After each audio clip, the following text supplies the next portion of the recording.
साल 1959 में हाइकर्स का एक ग्रुप एक एक्सपीडिशन पर निकला वेस्टर्न सोवियत यूनियन के पहाड़ी इलाकों में। इस ग्रुप में 9 highly experienced man and women hikers थे जिन्हें साइबेरियन विल्डरनेस का अच्छा खासा नॉलेज था। उसके बाद भी एक्सपीडिशन इन सभी के लिए आखिरी सफर साबित हुआ और ये केस आज भी दुनिया की सबसे बड़ी मिस्ट्रीज में से एक है। So hi, this is Akshay. Let's begin with the story. जनवरी 23, 1959 की सुबह 10 लोगों की ski and hiking team train से यूरल माउंटेन्स की तरफ निकली in Soviet Union, present day Russia. The group consisted of 8 men and 2 women, with Igor Dyatlov as the group's leader. अगले कुछ दिनों में ग्रुप अलग अलग मोड्स ऑफ ट्रांसपोर्टेशन से आगे बढ़ता रहा। इवेंचुअली वो पैदल और स्की पर आगे बढ़ने लगे क्योंकि रास्ता बहुत कठिन हो गया था। सफर के 5 दिन बाद एक हाइकर यूरी यूडिन की तबीयत खराब हो गई और उसे हाइक से वापस आने का डिसीजन लेना पड़ा। ये फोटोज यूरी के वापस आने के जस्ट पहले ली गई थी। यूरी आखिरी बार अपने दोस्तों को जिंदा देख रहा था। बाकी ग्रुप बर्फीले मौसम में अपने एक्सपीडिशन पर आगे बढ़ता रहा और वो अपने सफर को डॉक्यूमेंट करते रहे। डायरीज में अपने नोट्स से और मल्टीपल कैमरास से रिकवर्ड फोटोज और उनकी डायरीज से पता चलता है कि ट्रैक उम्मीद के मुताबिक चलता रहा बिना किसी अनफोर्सीन इंसिडेंट के।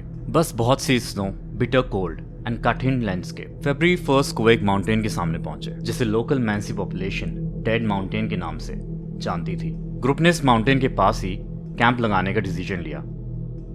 पीक से करीब 100 मीटर्स दूर यही दिन था जिससे ग्रुप की आखिरी फोटोज और डायरी एंट्रीज रिकवर हुई हैं। इसके बाद ग्रुप के साथ एग्जैक्टली क्या हुआ ये किसी को नहीं पता। कुछ हफ्ते बाद ग्रुप मेंबर्स के फैमिलीज और फ्रेंड्स को चिंता होने लगी क्योंकि किसी का अभी कई हफ्तों से उनसे कांटेक्ट नहीं हुआ था। आखिरकार वॉलंटियर्स की एक सर्च पार्टी भेजी गई। 26 फरवरी को सर्च पार्टी डेड माउंटेन के पास ग्रुप का कैंप ढूंढने में कामयाब हुई। कैंप को देखते साथ ही पता चल गया था कि कुछ तो बहुत बुरा हुआ है। कैंप बुरी तरह से बिखरा पड़ा था, उस पर बर्फ की चादर छाई हुई थी, पर हाइकर्स के इक्विपमेंट्स और बिलोंगिंग्स काफी ऑर्डरली तरीके से टेंट के अंदर रखे हुए थे, पर टेंट को अंदर से किसी ने चाकू से काटा हुआ था।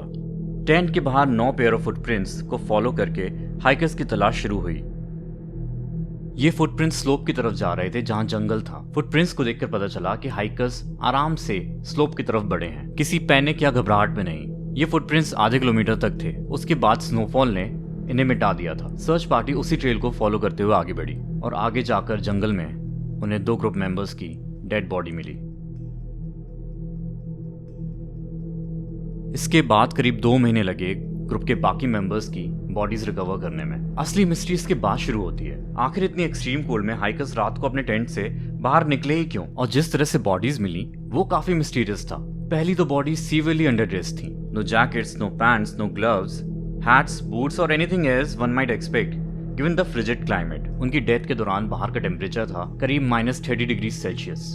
कैंप में ऐसा क्या हुआ जिसकी वजह से उन्हें इतना अनप्रिपेयर्ड बाहर जाना पड़ा? सोवियत अथॉरिटीज की तरफ से किए गए एक इन्वेस्टिगेशन में पता चला कि 6 लोगों की मौत हाइपोथर्मिया की वजह से हुई थी, 3 लोगों की मौत फिजिकल ट्रॉमा की वजह से, एक हाइकर को मेजर स्किल डैमेज था, 2 बॉडीज की आंखें मिसिंग थी, 1 had a missing tongue, and the most mysterious of all, 3 articles of clothing were later found to be abnormally radioactive. Investigation में कंक्लूड किया गया कि किसी कंपेलिंग नेचुरल फोर्स की वजह से ये मौत हुई है, जो कि बहुत ही वेग जवाब था। बहुत सी थ्योरीज इस इंसिडेंट में अनएक्सप्लेन्ड डेथ्स को समझाने के लिए आगे लाई गई हैं, जैसे कि animal attacks, hypothermia, avalanche, katabatic winds, infrasound induced panic, military involvement obviously because of the radioactivity, attack by the indigenous Mansi population and alien involvement. इसकी वजह कुछ मिस्टीरियस पिक्चर्स हैं जो कि हाइकर्स ने आखिरी कुछ दिनों में ली थी, जैसे कि ये।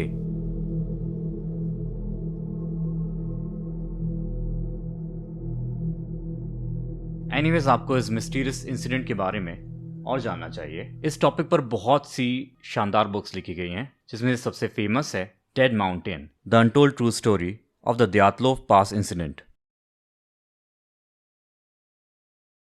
ये सभी बुक्स आपको Amazon इंडिया की वेबसाइट और ऐप पर मिल जाएंगी, जिसकी लिंक वीडियो डिस्क्रिप्शन में नीचे दी हुई है। तो ये बुक जरूर पढ़ें और हमें बताएं, was it too dark for you? And we are coming up with many amazing episodes, जिसमें से एक ऐसे पॉलिटिशियन के बारे में जिसने 90s के बाद इंडिया के पॉलिटिक्स हमेशा के लिए बदल दी। एंड अबाउट अनदर पॉलिटिशियन जिन्होंने प्राइम मिनिस्टर रहते हुए 20 से ज्यादा पार्टीज के साथ 6 साल तक अपनी गवर्नमेंट सक्सेसफुली चलाई। And we'll talk about one of the most inspiring books of all time, and it's not a self help book, it's a fiction book. तो प्लीज हमें सब्सक्राइब करना मत भूलिएगा ताकि आप हमारा कोई भी एपिसोड मिस ना करें।